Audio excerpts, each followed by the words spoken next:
Hello, students. Today I am continuing the chapter Why Do We Fall Ill. In the earlier videos, we have learned about the health, disease, classification of disease, and infectious and non infectious diseases, what are pathogens, what are vectors, and pathogen से होने वाली बहुत सारी diseases like virus से होने वाली diseases, bacterial diseases and fungal diseases and worm से होने वाली डिसीजेज़ एंड प्रोटोजोन से होने वाली डिसीजेज़ के बारे में हमने पढ़ा था. Today we will study about the prevention and treatment. आखिर इन बीमारियों से कैसे बचा जाए और अगर हो जाती हैं तो इनका ट्रीटमेंट कैसे किया जाए. तो आज का टॉपिक है principles of treatment. The treatment of infectious disease consist of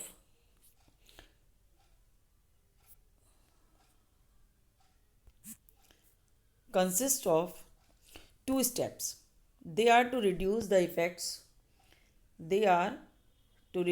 effects of the disease, which is called the symptoms, and to kill the microbes which cause the disease.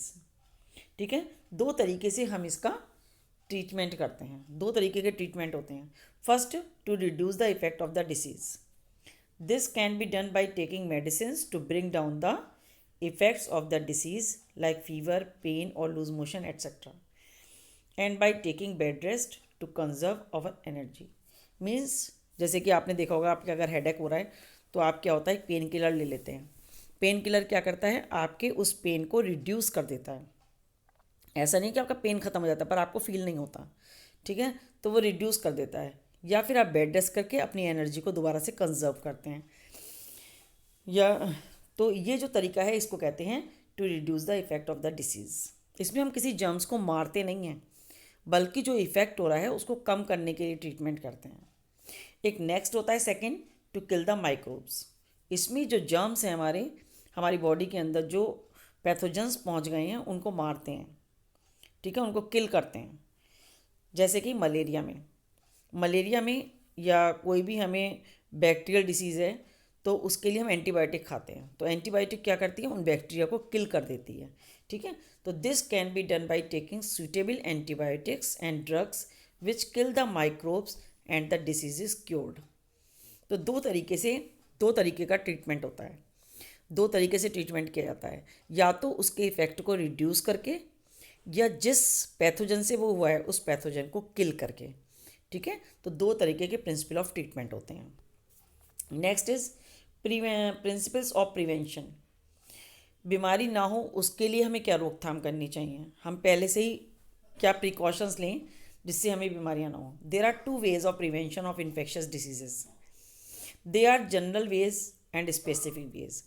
General ways तो यही है कि हम अपने आसपास साफ़ सफाई रखें, पब्लिक हाइजीन का ध्यान रखें, अपनी कम्युनिटी जो है उसको नीट एंड क्लीन रखें, जिससे कि जो वेक्टर्स हैं, हाउस फ्लाइज हैं या मॉस्किटोज़ हैं, उनकी ब्रीडिंग कम हो और वहाँ पर उनकी संख्या कम रहे.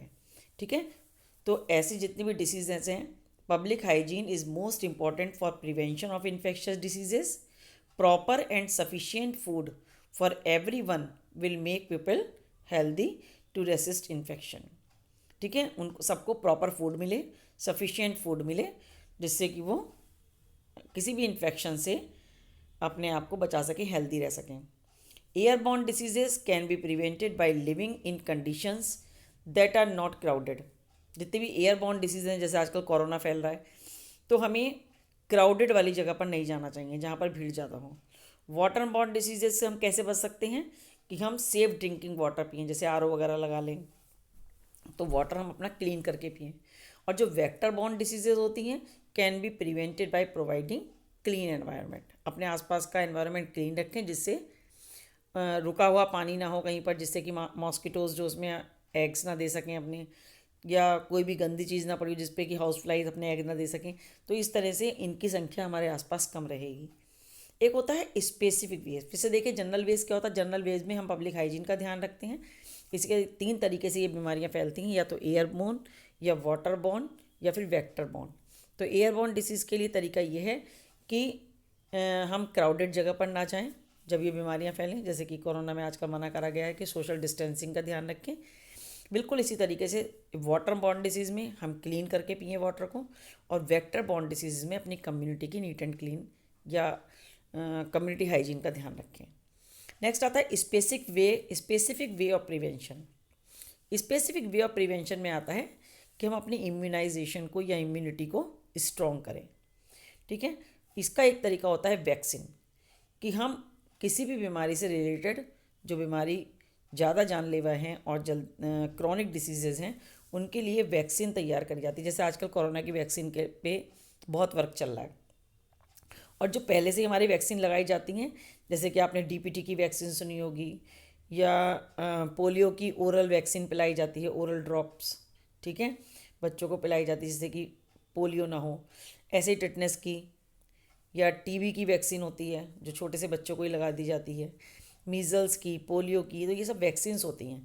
तो स्पेसिफिक वे क्या है कि पहले से ही हम अपनी बॉडी में वैक्सीन लगवा लें, और वैक्सीन लगवाने से हमारी बॉडी के अंदर उस बीमारी के लिए इम्यूनिटी या रेजिस्टेंस पैदा हो जाएगा, और अब वो बीमारी हमारी बॉडी में नहीं होगी। ठीक है, another way of prevention of through vaccination.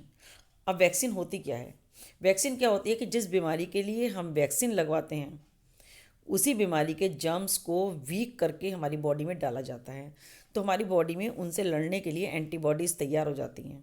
अब जब कभी भी पावरफुल जो पैथोजन से हमारी बॉडी के अंदर आएंगे, तो क्या होगा, जो वो एंटीबॉडीज़ हैं उनको प्रैक्टिस हो चुकी है उनको मारने की, कि कौन सी वाली सेल्स इनको मारेंगी, क्या होगा, तो वो उसको उसी तरीके से किल कर देती हैं।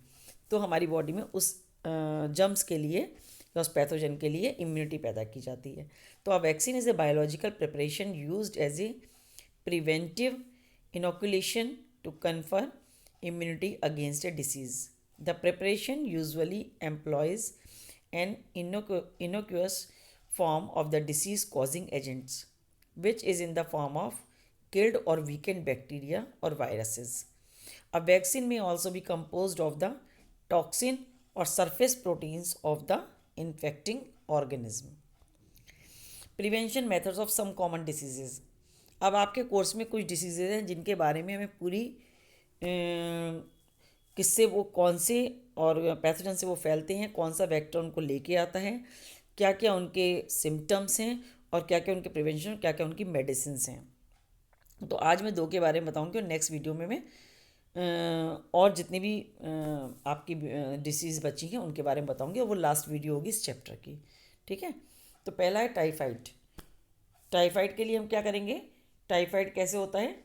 टाइफोरल oral vaccine also prevents typhoid. तो इसकी वैक्सीन चलती है जिसे टाइफोरल ओरल वैक्सीन होती है, जो टाइफाइड होने से बचाती है। नेक्स्ट है proper sanitation and disposal of faecal matter prevent infection.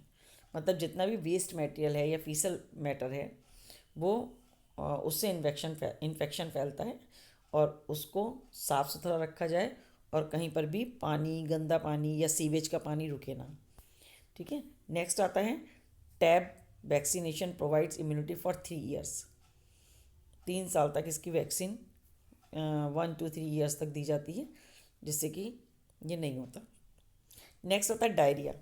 Diarrhoea क्या होता है? Community hygiene is also important. इसमें अपने आसपास का एरिया बिल्कुल साफ़ रहना चाहिए। Proper personal hygiene is also very important. अपने भी बहुत सफाई का ध्यान रखना चाहिए। ईटेबल शुड बी कवर्ड और प्रिवेंट कॉन्टेमिनेशन। कॉन्टेमिनेशन क्या होता है? इन्फेक्टेड। कॉन्टेमिनेशन वर्ड होता है infected food, infected water, infected word के लिए यूज़ होता है। ठीक है, तो कोई भी जो खाना, जो भी हम फूड खाते हैं, सड़क पे खाएं या कहीं भी खाएं, तो वो कवर्ड होना चाहिए। हमें नहीं खाना चाहिए रोड पर जो खुला पड़ा रहता है। Stele food should not be consumed. जो बासी खाना होता है वो भी नहीं खाना चाहिए। तो इससे प्रिवेंशन के लिए हमें ये चीज़ें देखनी पड़ती हैं। तो ये आज यहीं तक मैं आपको पढ़ाऊँगी, और इसके बाद जो हमारी और डिसीज़ेज़ बची हैं वो हम नेक्स्ट वीडियो में लेंगे। ठीक है।